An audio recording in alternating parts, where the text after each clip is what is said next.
আসসালামু আলাইকুম। Recipes by তাসনিমে আপনাদের সবাইকে স্বাগতম। আশা করছি আপনারা সবাই অনেক ভালো আছেন এবং সুস্থ আছেন।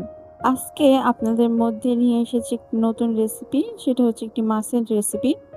অনেকেই এই মাছটা খেতে চান না, কিন্তু অনেক বেশি উপকারী, আর সেটা হচ্ছে মাগুর মাছ। তাহলে চলুন, প্রথমে আমি মাগুর মাছগুলো ধুয়ে কেটে সুন্দরভাবে পরিষ্কার করে নিয়েছি। আপনারা অবশ্যই জানেন যে মাগুর মাছ পরিষ্কার করা একটু ঝামেলা। তার জন্য প্রথম আমি লবণ দিয়ে খুব ভালো মতো এটা ধুয়ে পরিষ্কার করে নিয়েছি। এখন এটা ভাজার জন্য আমি লবণ, মরিচের গুঁড়ো এবং হলুদের গুঁড়ো দিয়ে সুন্দরভাবে মেখে নিয়েছি। আর মাগুর মাছ ভাজতে গেলে কিন্তু সমস্যা হয়, এগুলোর তেল কিন্তু অনেক ছিটকে পড়ে। তার জন্য আপনারা ঢাকনা দিয়ে এটা ভেজে নেবেন। আর অনেকেই মাগুর মাছ খেতে চায় না, কিন্তু আমার মাগুর মাছ কিন্তু বেশ দারুণ লাগে। চুলায় আমি একটা প্যান বসিয়ে দিয়ে তার মধ্যে তেল গরম করতে দিয়ে, তেল যখন গরম হয়ে এসেছে তার মধ্যে আমি মাগুর মাছগুলো দিয়ে দিয়েছি।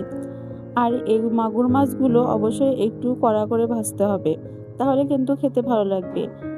মাছ ভাজা হয়ে গেলে সেই তেলের মধ্যে আমি দিয়ে দিয়েছি লবঙ্গ এবং সাদা এলাচ, তারপরে দিয়ে দিচ্ছি কিছুটা পেঁয়াজ কুচি, আর এর মধ্যে দিয়ে দিচ্ছি আমি কালো জিরা। কালো জিরা ফোড়ন দিয়ে রান্না করলে কিন্তু অনেক বেশি ভালো লাগে।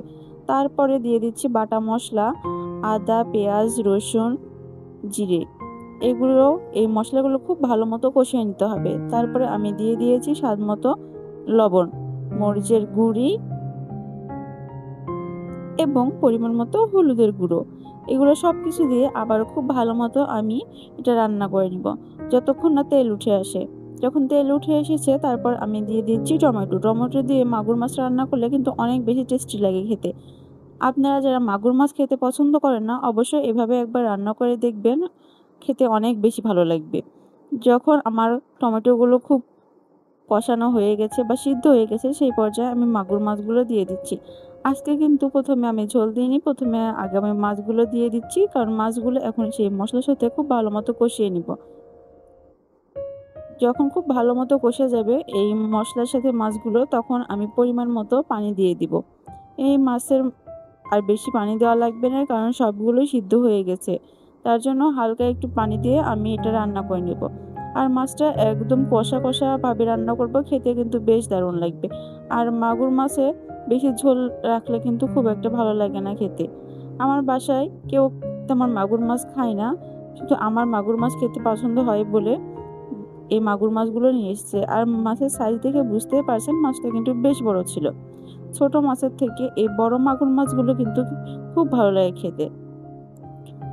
যখন ঝোলটা ফুটে এসেছে তার মধ্যে আমি দিয়ে দিচ্ছি 2টা বা 3টা কাঁচামরিচ। কাঁচামরিচটা ফ্লেভারের জন্য শুধু দিয়েছি, আপনারা চাইলে কাঁচামরিচ দিয়েও এটা রান্না করতে পারেন।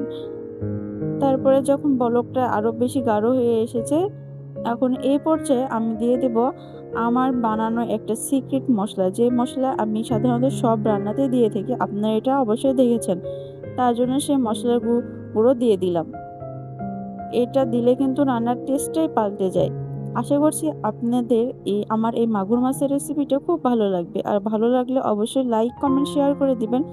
আর আমার পেজটা ফলো করতে কিন্তু একদমই ভুলবেন না। আপনাদের এক একটা কমেন্ট আমাকে অনেক বেশি উৎসাহ জাগায়। আর কেমন হয়েছে সেটা অবশ্যই জানাবেন এবং আমার জন্য দোয়া করবেন। দেখে কিন্তু খুব লোভনীয় লাগছে। আপনাদের কি খেতে ইচ্ছে করছে না? আমার তো দেখে মনে হচ্ছে আপনাদেরও খেতে ইচ্ছে করছে। আজকে এ পর্যন্তই। সবাই ভালো থাকবেন, সুস্থ থাকবেন এবং আমার জন্য দোয়া করবেন। আর দেখা হবে অন্য কোনো নতুন রেসিপি নিয়ে। আজকে এই পর্যন্তই। আল্লাহ হাফেজ।